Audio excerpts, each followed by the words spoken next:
right How's it now. going, We'll everybody? open the floor for questions for Tristan. Second row right there, Tristan. Nathan Baird, Cleveland. You talked in the past, obviously, about this season being sort of a transition for you in your career to what you want, the bigger goal. So, do you take some ownership this year of the starting quarterback performance? Do you feel like that reflects on what this season's going to be for you?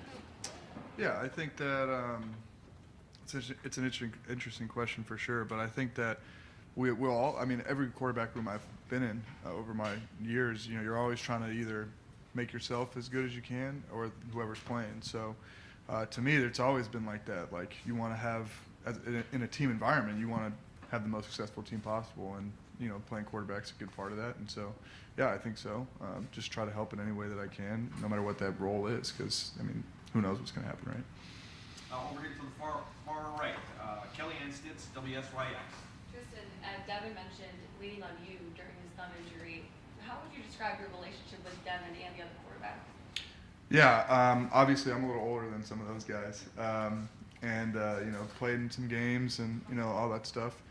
Started, and so anytime I can give them any wisdom, I'd like to do that. And I don't want to over push it on them or anything like that, or preach at them or anything like that. But if they have stuff that they want to talk to me about, they know that I'm a resource for them, and hopefully I can help them through that. Like he was talking about his finger injury, and it's interesting hearing him talk about it. But he was back and throwing really in no time. I mean, it was like a hiccup, really. It wasn't even too bad, but it's his first little bump in the road, and he responded to it really well.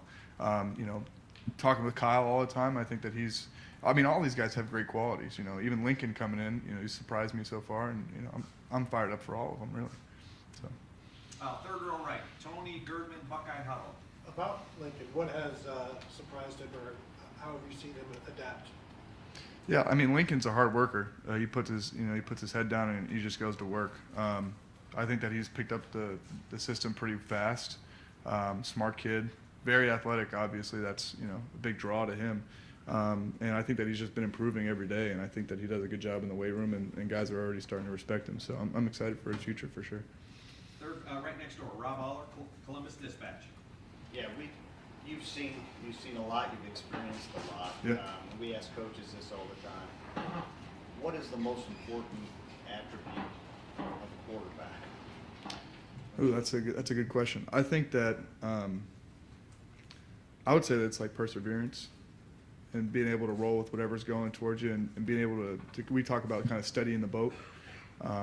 When things are going wrong, being able to be the guy that's going to take hold of the ship and get it back on track to where it's got to go. You're an extension of the coach on the field, so things are going well, you got to be able to deal with that. Things are going bad, you got to be able to deal with that. I mean, it comes with a whole lot of challenges, and being able to do that is, I think, a skill that you develop over time. But these guys, for how young they are, I think they do a great job so far. And so, yeah.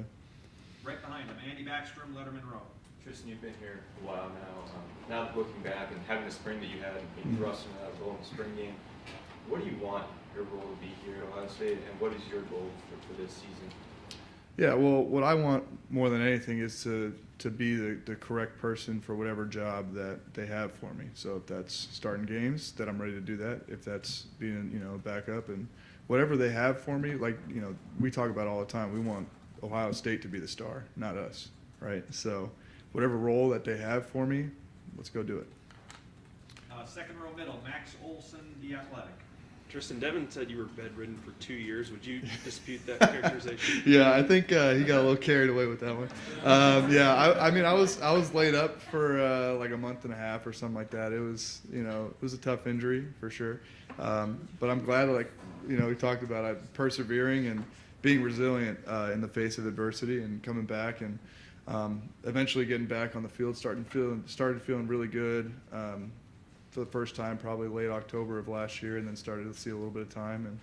And so I was proud of myself at that point that I got back on the field at all. And coming up and having an opportunity like this that you can't pass up, I'm super fired up for the future. What do you think back to 2016 and committing to Mike Riley and the Calabrasca movement and all that. Calabrasca. And the journey you've been on since. Yeah. Like, how do you look back on just the way that the twists and turns of your college career?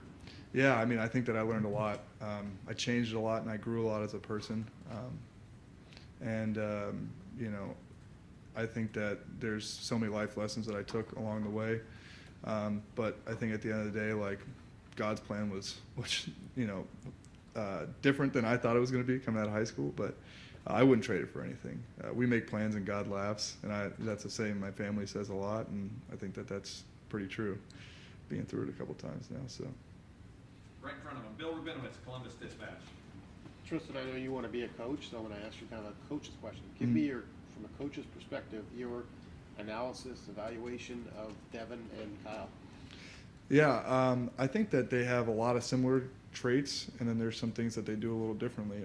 I think that Devin has a way of extending plays. I think that he does a good job there, and Kyle's been around it a little bit longer, so he's got some good qualities as far as like depth of knowledge in the system. But I think Devin's catching up, and he's been doing a great job in the offseason, meeting and talking ball all the time. And it's really impressive, honestly, the amount of knowledge that they both have. And I think that's a good tip of the cap to Coach Day and Coach Hartline and Coach Fitch and Coach Dennis, who have been working with these guys for a long time. And they're not like, you would think that they played a lot of games, let's put it that way, because they're both very sharp.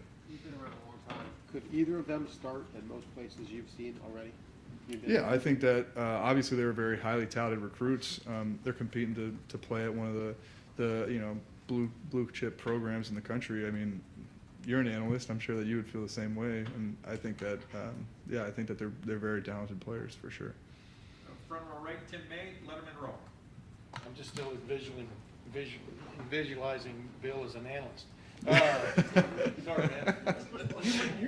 You remember meeting Devin Wright when you were a counselor at a camp and stuff. It's stunning how much he has grown. I mean, what you remember your first impressions? Do you always have those in your head a little bit, right? It's kind of interesting because he was like, I mean, it's gonna embarrass me to say this, but like he's one of the kids at the camp that I was working with. Not just literally like a month ago, it's like that's how much younger he was. Yeah. Geez, but yeah, and so I don't maybe remember like the first interaction, but I actually remember meeting him after my first start in Autzen, and he had just got offered by Wisconsin or something like that, and I remember watching him throw, and I was like, yeah, it figures the kid can play, he can throw, and he had a good frame and all that stuff, and so that I remembered, and I remembered he was a good kid, and so it doesn't surprise me that he's at a place like this playing at the level he is. So, Hey, real quick, could you summarize your Odyssey from Calabasas to Lincoln to was it Corvallis? Yeah.